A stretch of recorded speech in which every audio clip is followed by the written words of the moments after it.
자, 오늘은 10월 18일인데 갑자기 아침에 겨울이 온 것 같습니다.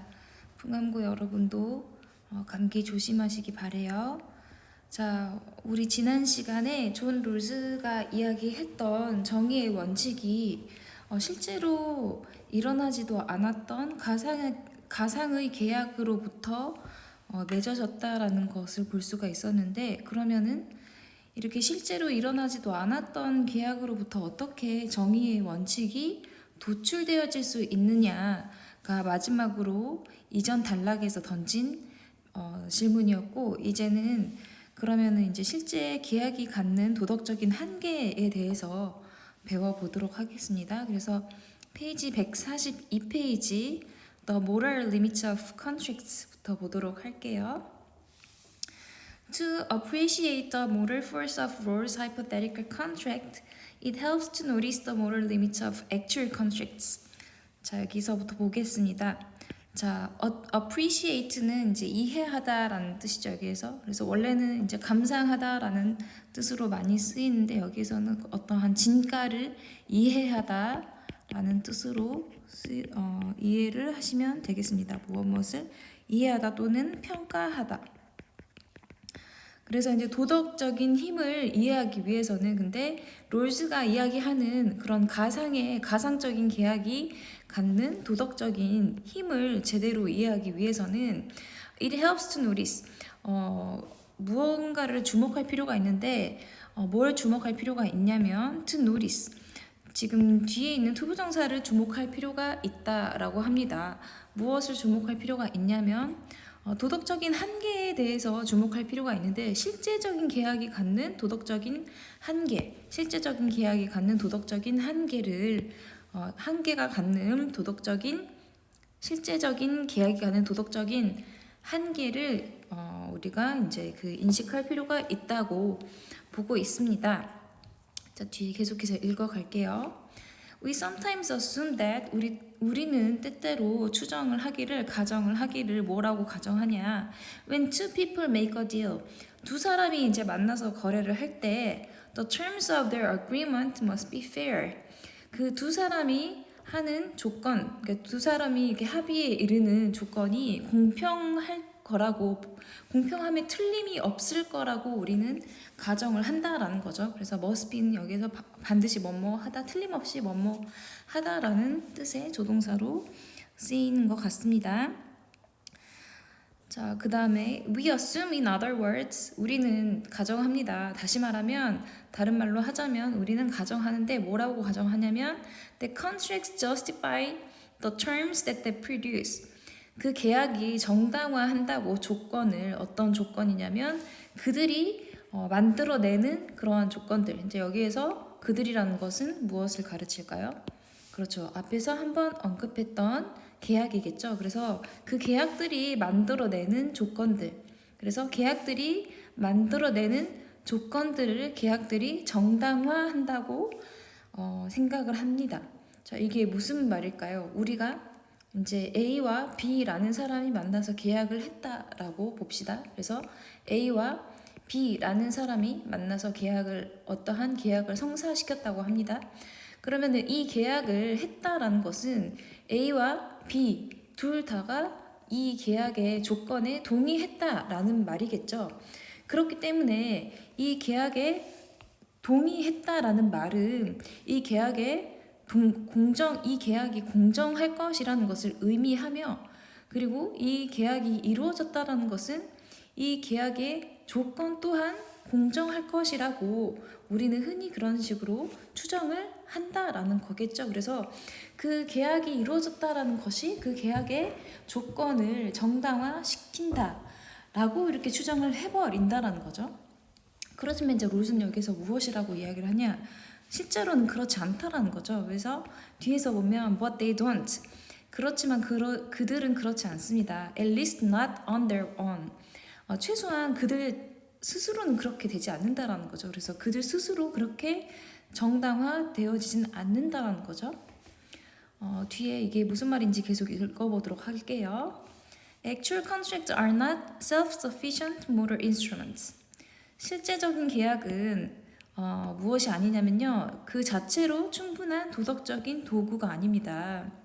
도덕적인 장치가 아닙니다. 그래서 실제로 일어난 계약이 그 자체로 혼자서 도덕적인 장치가 될 수는 없다라고 본다고 합니다. 그래서 우리가 실제로 계약을 할 때 그 계약의 조건에 동의한다고 해서 그 조건이 정당한다라는 것을 의미하는 것이 아니며 따라서 그 계약도 정당하다, 항상 정당하다라고 말할 수는 없다 이런 말 같은데 뒤에서 무슨 말인지 정확히 다시 알아보도록 하겠습니다. 자, 뒤에서 계속 읽어가도록 할게요. The mere fact that you and I make a deal is not enough to make it fair. 자, 여기 뒤에서 the mere fact, 그 다음에 that이랑 앞에 있는 the fact와 동격이죠. 단순한 사실, 근데 어떠한 사실이냐면 you and I make a deal, 당신과 내가 거래를 했다라는 단순한 사실이 is not enough, 충분하진 않다라는 것이죠. 무엇을 어떻게 만들기에는 충분하지 않냐면 그것을 공정하게 만들기에는 충분하지 않다라는 거죠. 그래서 단순히 너랑 내가 거래를 했다라는 그런 사실만으로 이 거래를 공정하게 만들 수는 없다라는 거예요. Of any actual contract, 어떠한 실제적인 계약들 중에서도 it can always be asked, 그것은 항상 물어봐질 수 있습니다. 근데 뭐라고 물어봐질 수 있냐면 Is it fair what they agreed to? 그것은 공정합니까? 그들이 동의한 것은 무엇입니까? 라고 물어봐질 수 있다라는 거죠. To answer this question, 이러한 질문에 대답하기 위해서는 We can't simply point to the agreement itself. 우리는 단순히 가리킬 수만은 없습니다. 그 합의, 그 동의 그 자체만을 가리킬 수는 없습니다. 그래서 이제 이게 무슨 말이냐? 그 계약이 공정한 계약입니까? 그 계약 조건은 어떤 것이며 어떤 것에 그 사람들이 합의했습니까? 라고 이제 물어봤을 때 이런 질문에 답하기 위해서 그 계약 그 자체만 우리가 가리킬 수는 없다라는 거죠. 그래서 이 계약 자체만 우리가 이제 볼 수 없다면 그러면 어떤 것을 더 고려해야 하느냐고 존 롤스는 주장하느냐? We need some independent standard of fairness. 우리는 약간의 몇몇의 독립적인 그런 공정하다는 그런 기준, 공정이라는 독립적인 기준이 필요하다라는 거죠. 독립적인 그런 공정성의 표준이 필요하다라는 거죠. 그래서 여기에서 이제 존 롤스가 이야기하고자 하는 것은 계약을 했다라는 그 사실이 계약을 공정하게 만드는 것 또는 그 계약의 조건을 공정하게 만드는 것이 아니다. 그렇다면 이 계약을 공정하게 만드는 것이 무엇이냐? 우리는 그럴 때 무엇을 들여다볼 필요가 있느냐? 우리는 이 독립된 몇몇의 그 공정성의 표준 같은 것들을 들여다볼 필요가 있다라는 거죠. 그래서 그러면 어떤 계약이 공정하다라고 말할 수 있을 때 우리가 무엇을 들여다보아야 합니까? 라고 이제 이야기할 때 뒤에서 그런 이야기가 나올 것 같은데 한번 봅시다. 어떤 이야기가 나오는지. Where could such a standard come from? 그러면은 그러한 그런 공정성이라는 표준이 어디에서 도대체 그런 표준이라는 것은 어디에서 나옵니까? Perhaps you might think from a bigger prior contract constitution, for example.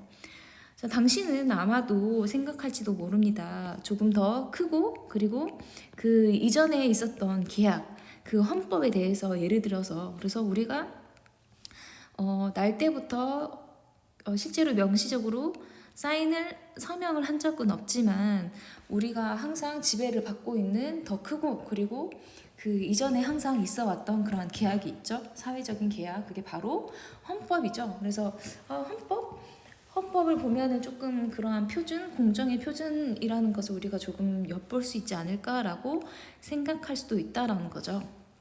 자, 하지만 여기에서도 무엇이라고 이야기를 하냐? But constitutions are open to the same challenge as other agreements.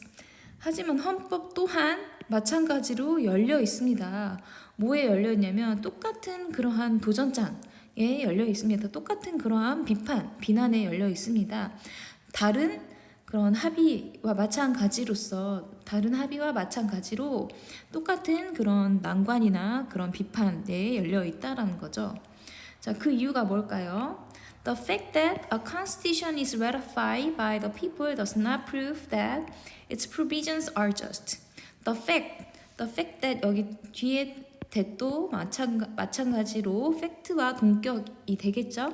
그래서 사실은 사실인데 어떤 사실이냐면 헌법이 ratify 하면은 이제 뭐 승인되다 이런 뜻이죠. 그래서 앞에서도 지금 자주 나오는 지금 단어인데 approve 승인하다랑 비슷한 뜻으로 쓰면 될 것 같아요. 그래서 이 헌법이 사람들로부터 승인되어졌다라는 그러한 사실이 증명해주진 않는다고 합니다. 그것의 그런 헌법 조항들이 그것의 헌법 조항들 또는 여기서 terms로 바꿔 써도 될 것 같아요. provisions를 terms로 바꿔 써도 됩니다. 그것들의 이제 헌법 조항들이 다 정의롭다라는 것을 의미하진 않습니다. 그래서 사람들이 이 헌법의 조항에 동의했다 또는 이 헌법 조항을 승인했다라는 그런 사실이 이 헌법 조항들이 공정하다 또는 정의롭다, 평등하다라는 것을 의미하진 않는다고 하죠. 그렇죠. 그 이유는 무엇일까요, 여러분? 헌법 조항도 다 야당이나 또는 여당 여러 가지 이제 그 정당의 이익을 대변하고 그리고 이제 사람들의 이해관계에 따라서 이런 것들이 만들어지기 때문에 항상 이게 공정하다거나 아니면은 이제 모든 사람들에게 다 공평하다고는 이야기할 수가 없게 되겠죠. 자, 그래서 한 예로 어떤 이야기가 나오냐? Consider the U.S. Constitution of 1787. 자, 한번 그 미국의 1787년의 헌법을 생각을 해보세요. Despite in its many virtues, 그것의 많은 그런 장점에도 불구하고 미덕에도 불구하고 it was marred. 그것은 아주 해를 입었습니다. 상처를 입었습니다. mar 하면은 상처를 입다 또는 이제 흠집이 나다라는 뜻이에요. 그래서 흠집을 내다라는 뜻인데 내다라는 뜻인데 여기서는 수동태로 쓰였기 때문에 그것은 흠집이 났는데 무엇 때문에 흠집이 났냐면 by its acceptance of slavery 그것의 노예제도를 허용함으로써 받아들임으로써 흠집이 났습니다. A defect 어떠한 결함이었냐면요. That persisted until after the Civil War. 남북 전쟁 이후에까지도 끈덕지게 계속되었던. 그래서 persist는 계속되다라는 뜻이죠. 아주 조금 이제 좀 끈덕지게 계속되다. carry on이랑 비슷한 뜻으로 해석을 하면 될 것 같아요. 그래서 이제 우리 미국에서 이제 남부와 북부 목화 생산을 주로 하는 농장을 이제 플랜테이션 대농장을 소유하고 있는 이제 남부 같은 경우에는 흑인 노예들을 많이 부리고 있었고 그리고 그러한 흑인 노예들의 노동이 필수적이었죠. 농장을 운영하기 위해서는. 그러나 이제 주로 공장 이제 산업이 발달한 북부 같은 경우에서는 이제 공장 산업이 발달을 했었고 그리고 이제 노예 해방을 주로 이제 부르짖고 있었는데 그래서 이제 남부와 북부가 이제 치열하게 싸움을 하게 된 게 바로 이 남북 전쟁 미국의 시민 전쟁이었죠. 남북 전쟁. 그래서 남북 전쟁을 통해서 이제 북부가 승리를 거두게 되고 그 이후로 이제 노예 제도가 철폐되게 되었죠. 근데 그 전까지는 계속 노예 제도가 미국에 남아 있었던 것입니다. The fact that the Constitution was agreed to by the delegates in Philadelphia and then by the states. 여기까지 먼저 볼게요. 사실은 사실인데 어떤 사실이냐면 헌법이 동의되어졌다. 누구에 의해서 동의되어졌냐면 필라델피아에 있는 델리게이츠는 대표자들이라고 해석을 하면 될 것 같습니다. 여기서 조금 쉬운 말로 하면 representative스라고 바꿔 쓰면 될 것 같아요. 그래서 필라델피아에 있는 대표자들에 의해서 그리고 이제 그런 다음에 국가에 의해서 승인되었다라는 그 헌법의 조항이 승인되었다라는 그러한 사실이 was not enough to make it just. 그것을 공정하게 만들지는 못한다라는 거겠죠. 그래서 이제 미국의 그 헌법도 여러 가지 좋은 점, 장점을 가지고 있고 이제 모든 시민을 위한 그러한 여러 가지 인권을 다양하게 보장해주는 좋은 헌법임에도 불구하고 여성이나 흑인의 인권은 완전하게 이게 배제함으로써 정말 다양한 인종과 집단의 자유와 권리를 모두 다 반영했다고는 볼 수 없고 그렇기 때문에 이것을 정의롭고 평등하다라고는 볼 수 없게 되는 거겠죠. 그렇기 때문에 이러한 사람들이 동의한 헌법도 동의했다라는 그 자체가 이것을 정당하게 만들지는 않는다고 합니다. 지금 쉬는 시간이 되어서 조금 소란스러우니 다시 조금 이따가 영상을 계속 찍도록 하겠습니다.